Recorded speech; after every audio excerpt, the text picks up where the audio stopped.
जय महाराष्ट्र. मी जनजागृती फाउंडेशन संस्थापक अध्यक्ष संदीप वैद्य. आपलं संगती आहे राजेश भिंगाडे साहेब. त्यांनी काही 1-1.5 वर्ष अगोदर काही म्हाडा संदर्भात तक्रार केलेली आहे. तर आपण आज मुंबई स्टार टीव्हीचा मनाने धन्यवाद करू की आज ते आपली जे आवाज आहे राजेश भिंगाडे साहेबांची, त्यांचं म्हणणं काय भ्रष्ट अधिकारी आणि काय भूमाफियांच्या बद्दल ते आपण आज राजेश भिंगाडे साहेबांना विचारू. राजेश भिंगाडे साहेब, सगळ्यात अगोदर तो आप इंटरव्ह्यू द्या. मी राजेश बहिराम भिंगारडे, आरटी ॲक्टिव्हिस्ट तथा सामाजिक कार्यकर्ता.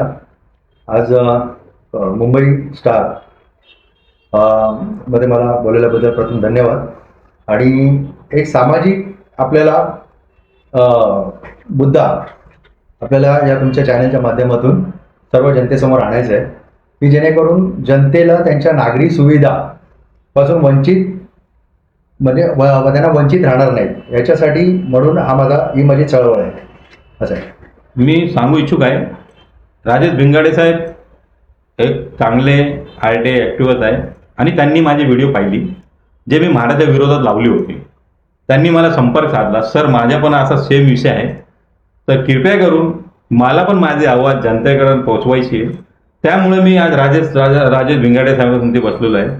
तर राजेश सर, तुमचा विषय काय ना ते संपूर्ण एकदम व्यवस्थित जनतेला कळू द्या, असं तुम्ही सांगा.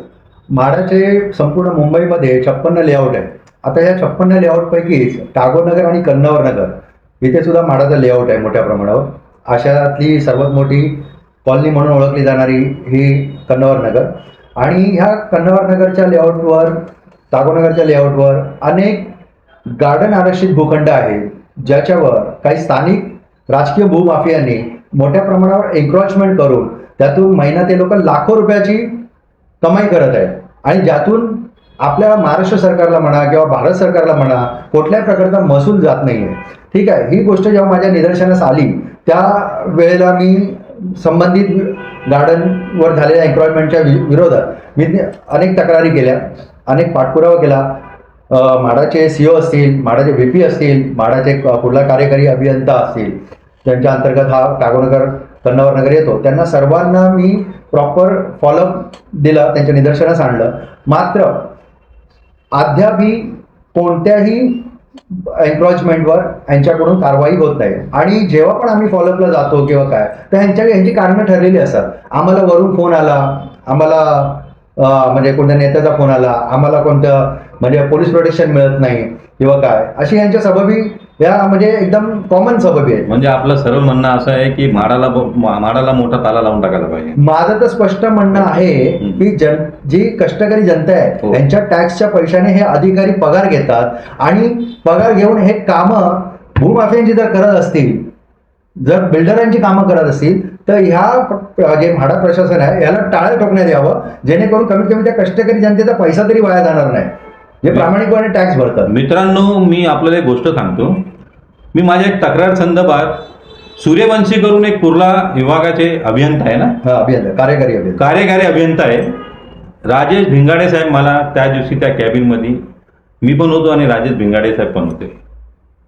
तर राजेश भिंगाडे साहेब, आम्ही दोघांनी सूर्यवंशीला आणि त्या कछवा, कोण तो हरीश कछवा डेप्युटी इंजिनियर, आपण त्याला एक सब्जेक्ट विचारला, तुमचा होता साहेब, मी तर बाजूला होतो, कारण मला त्याच्यामध्ये बोलायला लागला, कारण माझे पण दुखणं तेच आहे, ते तुमचं आहे. ठीक आहे.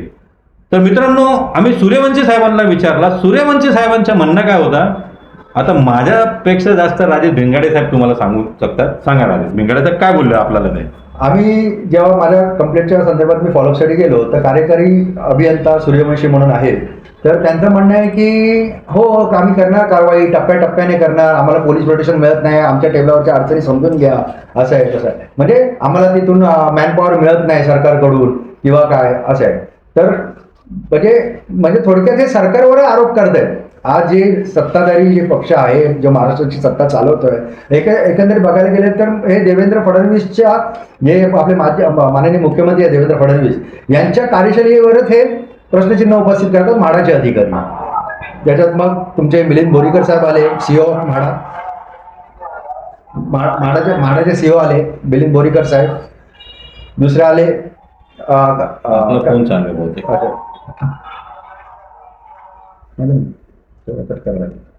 नाही आपलं चालू आहे काहीतरी नाही का? हं. ते हे करा ना, याला फ्लॅटवर मोड टाका ना जरा. फ्लॅट मोडवर टाकून द्या ना. हां सॉरी. For disturbance. आणि आम्ही ज्या त्यांच्याकडे गेलो, कार्यकारी अभियंता सूर्यवंशी यांच्याकडे, कुर्ला विभाग, तर त्यांचं असं म्हणणं आहे की आम्ही करणार, आम्ही टप्प्याटप्प्याने करणार. अरे तुम्ही टप्प्याटप्प्याने करणार, ही तुमची वैयक्तिक किंवा प्रायव्हेट प्रॉपर्टी नाही आहे. हे तुमचं मालकी हक्काची प्रॉपर्टी नाही, हे सार्वजनिक प्रॉपर्टी आहे. आणि हे घटनेच्या अनुषंगाने त्याच्यावर कारवाई झाली पाहिजे, त्या मुदतीत झाली पाहिजे. जी काय घटनेने विहित मुदत, म्हणजे एन्क्रोचमेंट विरोधात कारवाई करण्यासाठी जी विहित मुदत दिलेली असेल, ती भले 8-15 दिवसाची जी काय असेल, तर त्याच्यामध्ये त्या कंप्लेंट अटेंड होऊन त्याच्यावर कारवाई होणं म्हणजे घटनेप्रमाणे झाली पाहिजे. पण ते करत नाही. ह्यांना जेव्हा वाटेल की एखाद्या बिल्डरला काही सोयीस्कर एखाद्या संस्थेच्या माध्यमातून म्हणजे एखाद्या एन्क्रोचमेंट तोडायचं, तेव्हा हे तोडणार. ह्यांना कुठल्या मोठ्या वरिष्ठ नेत्याचा फोन आला, त्याच्यानंतर तत्काळ एखाद्यावर कारवाई करणार. तर म्हणजे म्हणजे आपलं थेट आरोप आहे म्हाडावर. हा, हे म्हाडा भ्रष्टाचारने भरलेला आहे. म्हणजे म्हाडासारखं आता सध्या तरी माझ्या नजरेत म्हाडासारखं एकदम भ्रष्ट प्रशासन कुठेच नाही. कारण मी पण त्याच मार्गाला तुम्ही आहात. पण मित्रांनो, असे राजेश भिंगाडे, असे संदीप वैद्य, जनजागृती फाउंडेशन, असे किती अनेक लोक असणार जे म्हाडा भ्रष्ट अधिकारी म्हाडामध्ये जे बसलेले. आम्ही सगळ्याच अधिकाऱ्यांना भ्रष्ट बोलू शकत नाही, कारण काय व्यक्ती चांगले पण असतात, काय भ्रष्ट अधिकारी जे वाया चांगल्या व्यक्तीला किंवा RTI ॲक्टिव्हिस्टला किंवा जे चांगलं काम करणारे असतात त्यांच्यावर मानसिक त्रास देतात किंवा त्याला असं फेरावर लावतात की माणूस कंटाळून त्याचा पाठपुरावा ना करत. तर राजेश भिंगाडे साहेब, आपल्याला किती वर्ष झाले त्या गोष्टीला घेऊन जे तुम्ही आता याच्यात आहे? आता जवळजवळ याच्यावर 1.5 ते 2 वर्ष होतील मी या तक्रारी करून फॉलो करतोय किंवा काय. आणि म्हणजे हे जे मी जेव्हा म्हणजे या गार्डनचे जे काही एन्क्रोचमेंट झालेले गार्डन्स असतील किंवा काय, याच्या विरोधात जेव्हा मी चळवळ सुरू केली, तर सुरुवातीला माझ्या विरोधात काही लोकप्रतिनिधी होते किंवा काही पॉलिटिकल नेते होते. त्यांनी सुद्धा खोटे FIR दाखल करण्याचे प्रयत्न केले, माझ्या विरोधात मोर्चे काढले गेले. पण मी कधी माझी चळवळ थांबू दिली नाही. ती आजही चालू आहे आणि यापुढे सुद्धा चालूच आहे. ते लोकनेते कोण होते? आता काय एक्स होते की नाही, काही माझी आहे, काही विद्यमान आहेत त्याच्यामध्ये. त्याचं काय, कारण की आपला मेन आता मुद्दा आहे की म्हाडाचे जे काही एन्क्रोचमेंट झालेले, एन्क्रोचमेंट म्हणजे माझ्या म्हणणं काय आहे, जसं तुम्ही थेट आरोप म्हाडावर लावतात, जे मी पण लावतोय. मी काय आपल्यासारखे अनेक लोक लावतात, सोशल ऍक्टिव्हिटी लावतात, कारण ते दिसून येतं माणसाला. तर माझं म्हणणं असं आहे, जे तुम्ही मुद्दे घेतलेले, जे आता थोडक्या वेळात तुम्ही सांगितलं की गार्डन रिझर्व जागेवर काय एक्स असू किंवा प्रेझेंट असू, असे काही नेते किंवा समाजसेवक कुठली तरी कोठडी किंवा ट्रस्ट संस्था बनवतात आणि ती जागा हडपून घेतात. म्हणजे स्वतःची इन्कमसाठी ती जागा हडपतात. बरोबर आहे ना? तर आम्हाला हे विचारायचं तुम्हाला, तुम्ही 1.5 वर्षात पाठपुरावा त्याचा करत होते, त्याच्यावर ते म्हाडाचा काय रिप्लाय होता? म्हाडाचं काय बघा, कसं माहितीये काय, आता जिथे आपले मोदी साहेबांचं एक धोरण होतं, हो ठीक आहे, देशाचे पंतप्रधान मोदी साहेबांचं एक 1 विंडो ऑल सोल्युशन. पण म्हाडाकडे मात्र याच्या अगदी उलट तुम्हाला बघायला मिळेल की मल्टिपल विंडोज अँड एक पण सोल्युशन काय नाही त्यांच्याकडे. ना, म्हाडामध्ये कुठल्याही गोष्टीचं सोल्युशन नाही, ते तर दिसून येतं आम्हाला. कारण जसं राजेश भिंगाडे साहेब एक कुठल्या गोष्टीला घेऊन पाठपुरावा करतात आणि त्यांच्या म्हणण्याप्रमाणे जसं काही त्यांच्या नावाने मोर्चा काढण्यात आला होता किंवा कोणतरी मंत्री होते किंवा एक्स काहीतरी महापौर होते किंवा नगरसेवक होते, त्यांचं असं म्हणणं आहे. कारण ते पेपरवर दिसतात की कोणाची जागा आहे. काही आमदार होते त्याच्यात, काही माजी महापौर होते, म्हणजे असे काही नगरसेवक होते असे. पण ते म्हणजे खोटे FIR दाखल करण्याचा प्रयत्न केला त्यांनी मोर्चे पण काढले. याच्या पुढे पण त्यांनी प्रयत्न करावेत. माझ्या म्हणणं राजेश भिंगाडे साहेब, आपल्याला एवढंच आहे, आपण संविधानच्या मार्गाने चाललोय. हो, बरोबर आहे. आम्ही माझी संविधान मार्गाने त्रास उचलायला लागणार.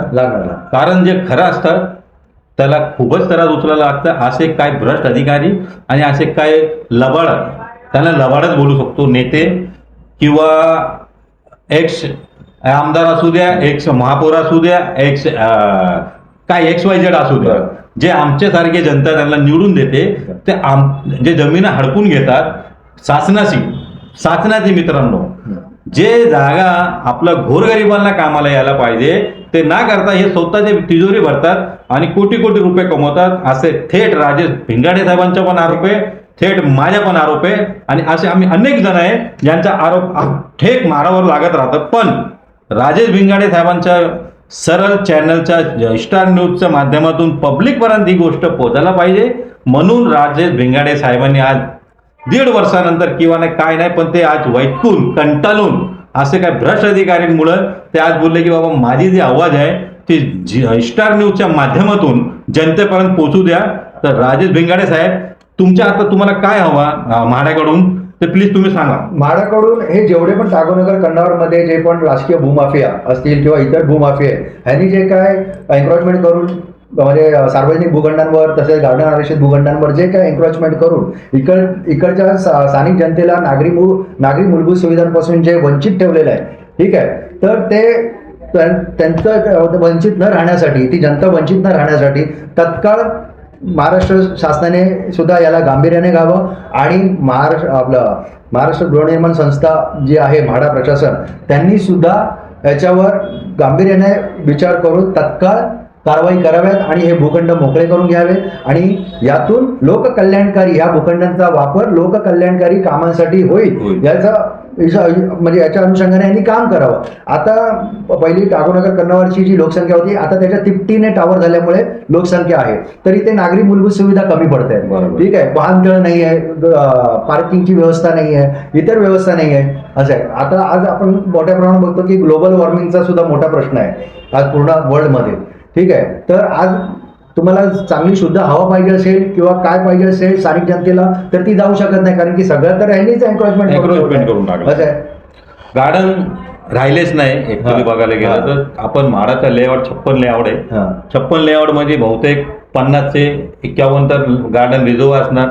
ती सगळी कुठल्या खोट्या संस्था बनवून किंवा ट्रस्ट बनवून किंवा आमदार नगरसेवक. एक उदाहरण द्या साहेब, मी ज्या बिल्डिंग मध्ये राहतो, हो ठीक आहे, मी ज्या बिल्डिंग त्याच्या फक्त 100 पावलावर आहे ना अभ्यासिकेच्या नावाखाली एक जागा घेतली होती, भूखंड घेतला होता म्हाडाकडून. आज त्या ठिकाणी कॅटरिंग चालवलं जातं. ओके, ठीक आहे. तर काही सेवाभावी संस्था म्हणजे बोलताना शैक्षणिक संस्था चॅरिटीच्या नावावर पहिले ती जागा भूखंड म्हाडाकडून अगदी म्हणजे कवडी मोलात मिळवतात आणि त्याच्यानंतर तिथे इंटरनॅशनल स्कूल्स चालू करतात जिथे सामान्य विक्रोळीकरांची मुलं शिकणार किंवा शिकवू शकत नाही. हो, असं आहे. तिथे फक्त धनदाणग्यांचीच मुलं शिकणार आहे. बघा आता तुम्ही एक संस्था बनवतात, त्या संस्थेच्या माध्यमातून की गोरगरीब जे लोक असणार, SC ST OBC जेवढे जे गोरगरीब ज्यांच्याकडे पैसे नसतात, अशी एक शाळा बनवू आम्ही, अशी एक संस्था बनवतात लोक आणि ती शाळा बनवून संस्था बनवून जागा अलॉट म्हणून करून घेतात. जागा अलॉट झाल्यानंतर ते इंटरनॅशनल शाळेला देण्यात येते. ह्या प्रश्न लय मोठा आहे, विषू लय मोठा आहे, याच्यावर गंभीरपणाने विचार करायला पाहिजे लोकांनी. कारण राजेश भिंगाडे साहेब जे म्हणतात ते स्वतःसाठी काही बोलत नाही, ते विक्रोलीकर आहे. विक्रोलीकर म्हणूनच ते जनतेला कळवतात आहे तुमच्या चॅनलच्या माध्यमातून जनतेला की जर आजच्या तारखेत विक्रोलीचे लोक जाग नाही झाले तर येणाऱ्या काळात लय मोठा तुम्हाला परिणाम भोगावा लागेल. कारण आज म्हाडाचा एवढा मोठा लेआउट आहे टागोर नगर कन्नौर नगर मध्ये, जर माणसांनी बघायला गेले तर तिथं ना तर गार्डन राहिलंय नाही तिकडे फिरायला जागा राहिली आहे आणि सगळ्यात मोठी गोष्ट तर तिकडे रस्ते पण बरोबर नाही राहिले. राजेश भिंगाडे साहेब मी खोटं रस्त्यांची अवस्था विचारूच नका तुम्ही. आता अशी तिकडे एक व्यवस्था आहे आणि हा तिकडला मूल निवासी आहे टागोर नगरचा, तिथला म्हणजे जन्म म्हणजे स्थानिक आहे समजून घ्या. मी मी तर बाहेरचा असून एक समाजसेवक असून मी तिथले मुद्दे उचलत राहतो. पण या माणसाने 1.5 वर्ष 2 वर्ष फॉलोअप घेऊन पाठपुरावा घेऊन जर म्हाडाची झोप जागृत होत नसेल तर त्या म्हाडाला माझं पण म्हणणं आहे जनजागृती फाउंडेशनच्या माध्यमातून एवढा मोठा गोदरेजचा ताला आणायचा आणि त्या गेटवर लावून टाकायचा. कारण जिथे सामान्य जनतेची ज्या प्रशासनाकडून कामच होणार नसतील तर ते प्रशासन न चालू असलेलंच चालू. कारण कसं आहे मित्रांनो, जेवढे त्यांना सॅलरी जाते पगार जाते ते सुविधा जातात ते सगळे गोरगरिबांच्या टॅक्समुळे जातात. मग जर गोरगरिबांच्या तिकडे न्याय नाही भेटत असेल तर मित्रांनो तसा सरकारी खात्याला आणि त्या भ्रष्ट अधिकाऱ्यांना ताबडतोब तत्काळ तिथून बाहेर करायला पाहिजे. कारण नाहीतर येणाऱ्या काळात जनते असे भ्रष्ट अधिकारी लोकांना ऑफिसच्या बाहेर काढून नंतर ते तुम्हाला माहिती आहे काय होतं, कारण पब्लिक एक वेळ चिडली तर मग कोणाला ऐकत नाही. जसं राजेश भिंगाडे साहेबांचा म्हणणं एवढा होता की साहेब माझ्यावर खोटे गुन्हे दाखल करण्यात आले होते, मी जर घाबरलो नसतो तर मला आज आतमध्ये टाकून माझं आयुष्य खराब केला असता. तर मी स्टार न्यूजच्या माध्यमातून पब्लिकपर्यंत राजेश भिंगाडे सारखे आणि आमच्यासारखे लोक जे जेन्युअली RTI ॲक्टिव्हिस्ट आहे आणि समाजासाठी कामं करणारे लोक आहे, आम्हाला किती त्रास भोगायला लागतं आणि आम्हाला किती खोट्या तक्रारमध्ये फसवलं जाऊ शकतं, आम्हाला एवढा मानसिक त्रास दिला जातं ना ते आम्हाला माहिती आहे. काही लोक काय म्हणतात, अरे पेपर घेऊन आले होतो ना राजेश भिंगाडे साहेब असं आपलं सांगते, अरे काय नाही रे कंप्लेंट, हे अधिकारी म्हणतात कारण सूर्यवंशी साहेब कुर्ला विभागात येते ना राजेश भिंगाडे साहेब. मी सूर्यवंशी साहेबांना एवढंच सांगू अरे इच्छितो. बाबा टप्प्याटप्प्याने कामं होत राहील तर मग असं 10 वर्ष लावणार 10 तुम्ही. वर्ष लावणार तुम्ही, तुमच्या फुरसतीने नाही. लोकशाही आहे, लोकशाहीच्या माध्यमातून घटनेच्या प्रमाणे ती कामं झाली आणि पाहिजे. आम्ही त्यांना मी बोललो तिकडं राजेश भिंगाडे पण होते, मी त्यांना बोललो सूर्यवंशी साहेब तुम्ही जे म्हणतात आहे ना, असा कुठलाही शब्द संविधानामध्ये लिहिलेला नाहीये की तुम्ही टप्प्याटप्प्याने काम करणार. त्या माणसाचा उत्तर डायरेक्ट उलट होता की बाबा आम्ही संविधानाला मानत नाही, आम्ही आमच्या हिशोबाने कामं करणार. मी कोणाला भडकवायचं बोलत नाही, जे खरं ते सांगतोय मी तुम्हाला. तर मित्रांनो, राजेश भिंगाडे साहेब सारखे जेन्युअली RTI ॲक्टिव्हिस्ट समाजसेवक अशा माणसाला माझी हात जोडून विनंती विक्रोलीकरांना की तुम्ही जर अशा माणसाला सपोर्ट नाही करत असाल तर तुमच्या येणारी पिढी गुलाम म्हणून ओळखली जाणार विक्रोलीमध्ये. हा माझा एक शब्द आहे तुम्हाला.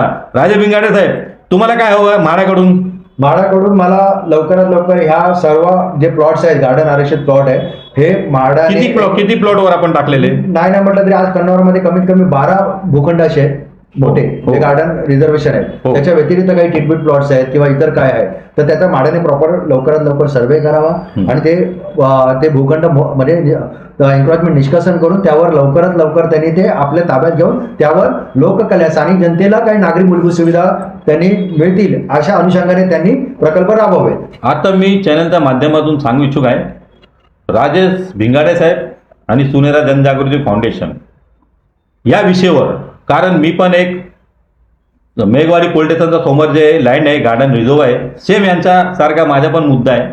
ते मी एक न्यूज बनवली होती, तेच न्यूज बघून राजेश भिंगाडे साहेब बोलले सर मला पण माझ्या काय असाच विषय आहे ते मांडायचे आहे, म्हणून आम्ही आज मुंबई स्टार टीव्हीला बोलून एक इंटरव्ह्यू देतोय. पब्लिकपर्यंत ही गोष्ट पोहोचायला पाहिजे, बरोबर राजेश भिंगाडे साहेब. आणि मेघवाडी पोलीस स्टेशन समोर जो भूखंड आहे त्याच्यासाठी पण आम्ही आवाज उचलत आहे.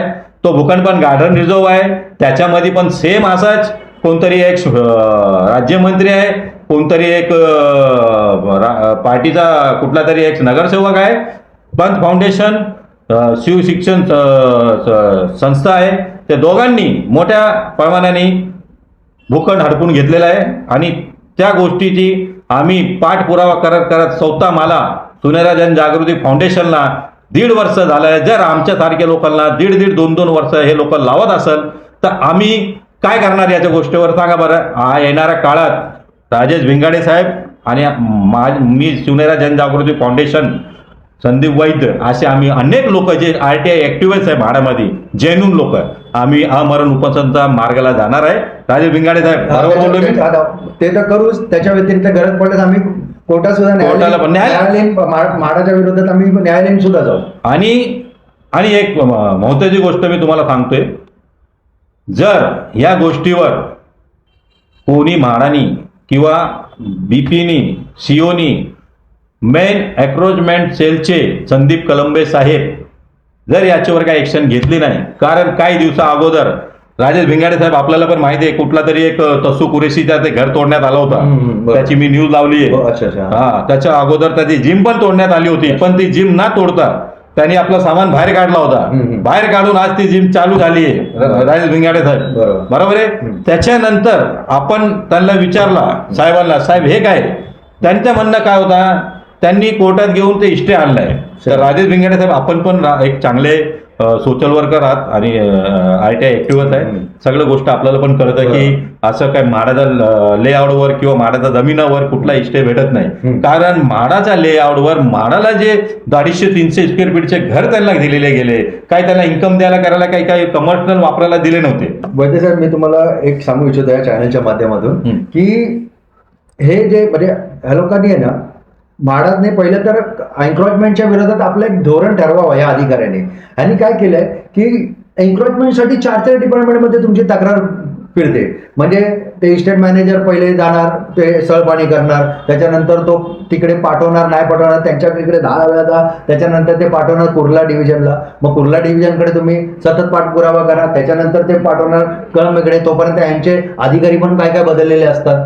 म्हणजे चक्र ते फिरतच राहतं आणि ऍक्च्युली कोणत्याही प्रकारचं निष्कासनाची कारवाई एन्क्रोचमेंटच्या विरोधात यांची होत नाही. आणि होते ती कुठले होते, जिथे फक्त ह्यांना म्हणजे ज्या तक्रारीच्या पाठी बिल्डर असतो बरोबर. एखाद्या संस्थेच्या माध्यमातून. आपलं थोडक्यात म्हणणं असं जिथून काही येत असेल असं दिसून येतं ते म्हाडाच्या अधिकारी कुठे आपल्याला कुठून काय पैसे येत असेल तर तिथे कारवाई होते.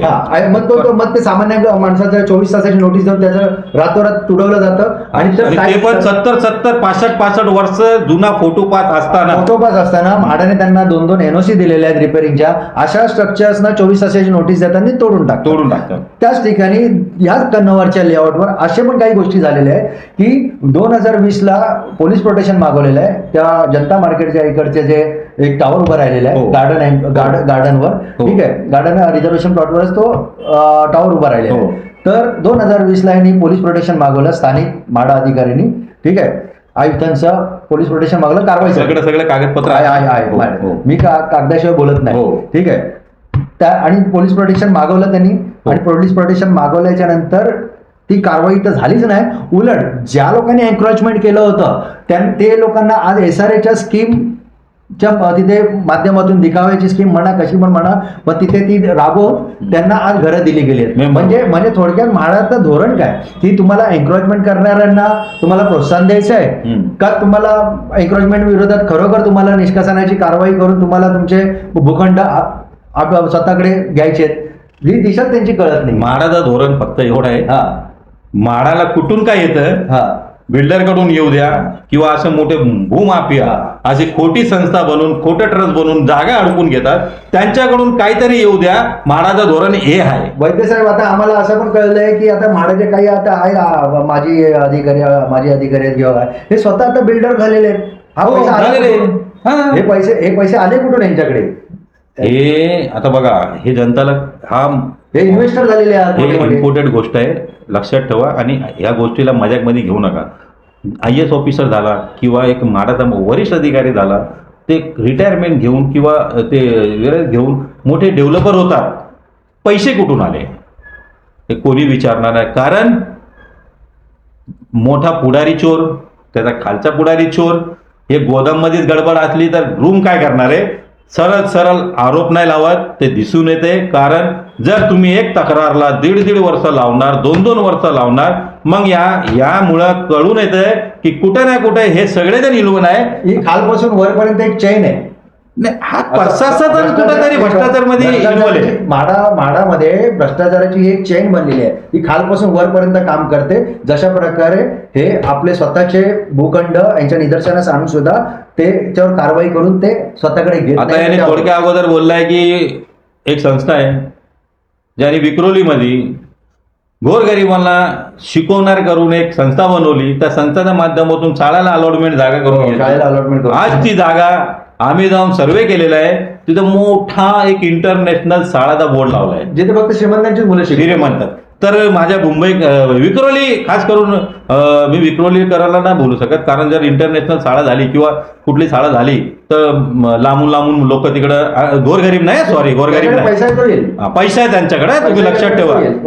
जर तुम्ही विक्रोलीकर विचार करत असाल माझा मुलगा शिकल इकडं, तर विसरून जावा. घर विकला तरी पण तुम्ही तिथे ऍडमिशन घेऊ शकत नाही. तुमचा मूल अधिकार होता तो तुम्ही लढले पाहिजे होते.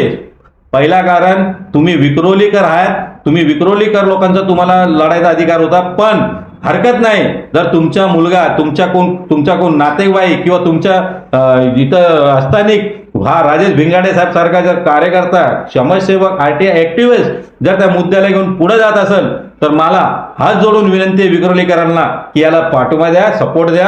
कारण तो स्वतःसाठी नाही लढत. कारण जी जर जागा इंटरनॅशनल ना होता जर गव्हर्नमेंटची झाली असती तर मित्रांनो, विक्रोलीमध्ये, टॉगरनगरमध्ये, कन्नमवारनगरमध्ये सगळे श्रीमंत नाही राहत. काय स्लम पण आहे, काय गोरगरीब पण आहे, कोण भांडे घासणारा आहे, कोण वॉचमॅनची नोकरी करणार आहे. त्यांचे पोरं कुठे शिकणार? इंटरनॅशनल मध्ये शिकणार का? अरे बाबानो, इथं आजची तरक्की अशी झाली की आज आपण शाळेत फी भरायची लायकी नाही आपली बरोबर. पोरांची. तर इंटरनॅशनल शाळा किती मोठी आहे तुम्ही बघितलं का? विक्रोलीकरांना माझी एक रिक्वेस्ट आहे, हात जोडून विनंती आहे, तुम्ही ती जी शाळा आहे कुठे आहे ते विद्या मंदिर हायस्कूलच्या बाजूला, विद्या मंदिर हायस्कूलच्या बाजूला कृपया करून 5 मिनिटं काढायचा आणि तिथून या गल्लीमधून जायचा आणि मान अशी वर करायची. तुम्हाला काही लिहून दिसणार ना ते मला कळवून दाखवायचा. आणि राजेश भिंगाडे साहेब, तुम्ही आले सुनेरा जनजागृती फाउंडेशनच्या माध्यमातून, तुम्ही पण ऍक्टिव्हिस्ट आहे, चांगले ऍक्टिव्हिस्ट आहे. मी स्वतः यांना मी 1.5-2 वर्षापासून माडामध्ये पाहतोय आणि त्या दिवशी सूर्यवंशी साहेबांची बांधताना पण पाहिलं यांना. जेन्यून आहे. तर मित्रांनो, असं लोकांना आपल्या लोकांनी सपोर्ट करायला पाहिजे. तुम्ही घरी बसून टीव्ही बघतात, काय पण बघतात, पिक्चर बघतात, हरकत नाही. पण आपले जे मूल अधिकार आहे, जे आपल्याला पाहिजे असेल, जर त्यासाठी कोण भांडत असेल किंवा त्याचा कोण पुढारी घेत असेल, केसेस खात असेल बिचारा, आपलं घरभर सोडून जर तो कष्ट करत असेल पब्लिकसाठी, तर त्याला तुम्ही काही करू शकत नाही. तर त्याला काही नाही तर पाठिंबा द्या. तो तुमच्यासाठी लढतोय, विक्रोलीकरांसाठी लढतोय. आणि गार्डन सेम विषय मी कन्नमवारनगरला पण घेतला गार्डनचा, तुम्हाला माहिती असणार साहेब. आणि आपल्या चॅनलच्या माध्यमातून एक सरकारला विनंती करू इच्छितो की हे जे काय म्हाडाच्या अधिकाऱ्यांनी एन्क्रोचमेंट विरोधात जे काय हे वेगवेगळे खाती म्हणजे जी रचना केलेली आहे, एन्क्रोचमेंट निष्कासनाची जी काय रचना केलेली आहे, हा एकंदरीत बघायला गेलं तर लोकशाहीवर हे लोकांनी जे अत्याचार करत आहे ना, हे तत्काळ सरकारने यांच्यावर लगाम आणून ते थांबवावं आणि जे आपले भूखंड आहेत सार्वजनिक ते लोक कल्याणासाठी वापरण्यात यावं. आणि मित्रांनो, असे राजेश भिंगाडे साहेब सारखे आणि सुनेरा जनजागृती फाउंडेशन सारखे लोक 56 भूखंडावर कामं करतो आम्ही म्हाडाच्या लेआउटवर. आणि काही दिवसांनी, बरोबर राजेश भिंगाडे साहेब, काही दिवसांनी आम्ही एवढा मोठा भ्रष्टाचार बाहेर आणणार आहे. सरकारला जबाब देता भारी पडणार आहे, बरोबर राजेश भिंगाडे साहेब. कारण मेघवाडी पोलीस स्टेशनच्या समोर जोगेश्वरीला जे भूखंड बद्दल मी भांडतोय, सीओला भेटलोय, कलंबे साहेबांना भेटलो नाही. कलंबे साहेब लय बिझी असतात कारण त्यांचं डिमोलेशन चालत राहतं. कारण ते मोठे अधिकारी आहात, चांगली गोष्ट आहे, कौतुक करतो मी त्यांच्या. पण आमचं म्हणणं एवढं आहे, जर गार्डन रिझर्व जागा आहे 150 कोटीची आहे मित्रांनो, 100 करोडच्या वरती ती जागा आहे. आता एक भूखंड झाला ना, हा एक भूखंड आहे. आता आम्ही विक्रोली कन्नमवारला एक भूखंडाची पण तक्रार दिली आहे. त्या तक्रारच्या संदर्भात तो बोलत होता सूर्यवंशी, आम्ही टप्प्याटप्प्याने कामं करू. तिथं ती बाई बसलीये, त्या बाईंनी घरं बनवून बंगले बनवून बसले गार्डन रिझर्व जागेवर, सोसायटी बनवून त्यांनी घेतले. याच्यावरनं एक गोष्ट लक्षात येते की देशाचे पंतप्रधान माननीय नरेंद्र मोदीजी जरी बोलत असतील की सबका साथ सबका विकास, पण जर विक्रोळीची परिस्थिती तुम्ही बघाल, कन्नवरनगर, टागोरनगर जे एन्क्रोचमेंट झालेले प्लॉट आहेत, राजकीय भूमाफियांनी जे प्लॉट एन्क्रोचमेंट करून तिथे लाखो रुपये कमवत आहेत, तर त्याच्यावरून एकच लक्षात येतं की सबका साथ नाही तर फक्त राजकीय भूमाफियांचाच विकास चालू आहे विक्रोळीमध्ये. आणि भूमाफियांच्या मागे जो पाठी जे आशीर्वाद आका आहे, भ्रष्ट अधिकारी, त्यांचा विकास चाललेला आहे. कारण ते म्हणून डेव्हलपर होतात ना नंतर. आणि सामान्य जनता तरी विक्रोळीची आजही सामान्य म्हणजे मूलभूत नागरी सुविधांपासून आजही वंचित आहे. हे मी स्वतः पाहिलं आहे मित्रांनो. म्हणून मी विक्रोलीकरांना हात जोडून विनंती करतो, राजेश भिंगाडे साहेब जे मुद्दा घेऊन बसले, मी बघा, मी तर बाहेरचा म्हणजे मी पाकिस्तानचा नाही आहे, हिंदुस्थानचा आहे. पण कसं आहे, मी एक सामाजिक कार्यकर्ता आहे, सुनेरा जनजागृती फाउंडेशनचा संस्थापक म्हणून मी कामं करतो. आम्ही सगळीकडे कामं करतो मुंबईकडं, की बाबा जिथं जिथं भ्रष्टाचार आहे, गव्हर्नमेंटच्या काय लँड आहे किंवा काय भ्रष्ट अधिकारी लोकांनी लँड हडपून घेतलेलं आहे, त्या गोष्टीला आम्ही बाहेर आणतो आणि जनतेसमोर आणत राहतो नेहमी. म्हणून मी एक माझ्या सुनेरा जनजागृती फाउंडेशनच्या माध्यमातून तुम्हाला विनंती करतो की राजेश भिंगाडे साहेब सारखे लोकांना तुम्ही सपोर्ट करा.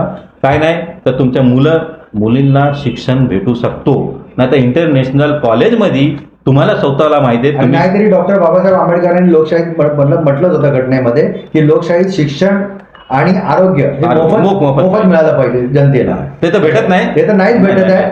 पण आणि जे निदान आपण भेटायला पाहिजे. पण निदान आपण एक बोलतो ना, प्रत्येकाने एक प्रयत्न करूया. प्रयत्न काय करणार आहे? आपला हक्क आहे तो मित्रांनो, गोरगरिबांचा हक्क आहे तो. तुम्हाला लढायला पाहिजे होता हो. विक्रोलीकरांना माझा सवाल आहे, तुम्ही का नाही त्याचा तो आवाज उचलले? त्या माणसाने तुमच्या पोरांसाठी, तुमच्या लोकांसाठी, गोरगरिबांसाठी साला मी बांधणार, मी हे बांधणार, ते बांधणार, तिथून त्याने परमिशन घेऊन ती जागा घेतली. जागा बघा जाऊन, डोळे तुमचे फाटून राहील. शेकडो कोटींची जागा बघा. तो माणूस कोटी कोटी रुपये कमवणार. कारण का इंटरनॅशनल शाळाला दिली आहे. एक संस्था दुसऱ्या संस्थाला कसं काय देऊ शकते?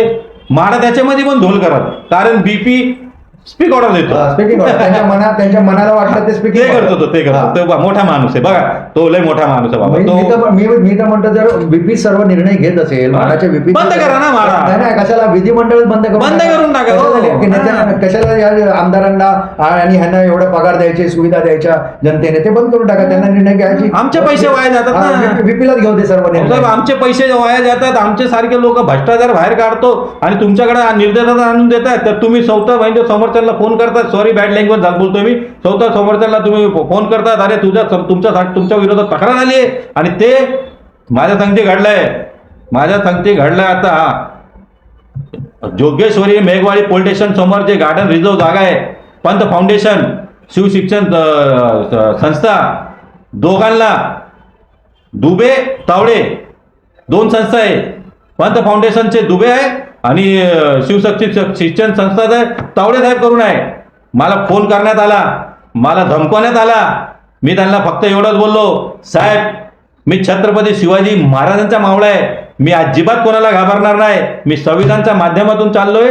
तुम्हाला जे करता येईल ते माझ्या संगती करू शकतात. हे सांगायचा एक मूल्य कारण एवढं आहे मित्रांनो, की आम्ही लोक आमचा जीव हातात घेऊन हे कामं करतो. आम्हाला धमक्यांना आणि जीवाला घाबरणारे लोक नाही आम्ही 56 भूखंडावर काम करतोय. आम्ही चॅनलच्या माध्यमातून म्हाडाला छाती ठोकून बोलतोय, तुम्ही आम्हाला जेवढा तुम्हाला ताकद लावायची, आम्हाला कुठंतरी फसवायचा प्रयत्न करत असाल, तुम्ही बिंदास करा. आम्ही घाबरणार नाही. पण जे आम्ही गोष्ट हातात घेतली आहे, जे आम्ही लक्ष घेतलंय, ते आमचे मूल अधिकार आहे, ते आमचे भूखंड आहे. गार्डन रिझर्व आमचे भूखंड आहे. अरे शेकडोपणाने तुम्ही बिल्डिंग उभं केले, टावर उभं केले, तिथे गार्डन नसला गोरगरिबांसाठी तर काय होणार आहे? कुठून येणार आहे? आम्ही ते गार्डन तुम्ही उजवतात, टावर बनवतात, आणि असं राजेश भिंगाडे सारखे साहेब जर त्या गोष्टीला पुढे आणतात तर तुम्ही त्यांच्यासाठी मोर्चा घेऊन जातात पोलीस स्टेशनला. लज्जा वाटायला पाहिजे या माडाला आणि सरकारला. मी स्टार न्यूजच्या माध्यमातून बोलत इच्छुक आहे, राजेश भिंगाडे साहेब, येणाऱ्या काळात आपण आणि आपले सारखे जेवढे लोक आरटीआय ऍक्टिव्ह असणार, आपण या गोष्टीला घेऊन कोर्टात जाऊ. कोर्टात नाही भेटत असेल आपल्याला तर आम्ही आमरण उपोषणला बसायला पण माघारी घेणार नाही. याच्यावर लक्ष देण्यात यावं, माडाला आम्ही सांगू इच्छुक आहे. आपलं म्हणणं राजेश भिंगाडे साहेब. माझं म्हणणं एवढंच आहे की जर याच्यावर कारवाई झाल्या नाहीत, याच्यावर हे जे काय एन्क्रोचमेंट आहे याच्यावर म्हाडाने ठोस पाऊल आणि सरकारने ठोस पाऊल उचलून जर कारवाई केली नाही तर येत्या काही दिवसात मी स्वतः आझाद मैदानमध्ये आमरण उपोषण सुरुवात करणार आहे. तुम्ही काय आपले जेवढे सारखे आपले सगळे बसू, माझ्यासारखे जे काय सगळेजण बसू, कारण जे काय म्हणजे जनहितासाठी काम करणारे तर त्यांना घेऊन आम्ही आझाद मैदानावर लवकर. तुम्ही कोणाला एक तर समजायचा नाही, कोण एक नाही. आमचे राजेश भिंगाडे साहेब जशी भ्रष्ट अधिकाऱ्यांची चैन बनू शकते ना, तसंच या समाजासाठी, या लोकशाहीसाठी प्रामाणिकपणे काम करणाऱ्या आरटीआय ऍक्टिव्हिस्ट आणि सोशल ऍक्टिव्हिस्टची सुद्धा चेन बनू शकते. तर स्टार न्यूजचा आम्ही मुंबई स्टारचा आम्ही परत मनाने आभार मानतो की त्यांनी आमचे राजेश भिंगाडे साहेबांची सुनेरा जनजागृती फाउंडेशनची म्हणणं ऐकून घेतला आणि जनतेपर्यंत पोहोचवण्याचा प्रयत्न केला. त्याबद्दल आम्ही मुंबई स्टार जय महाराष्ट्र, जय.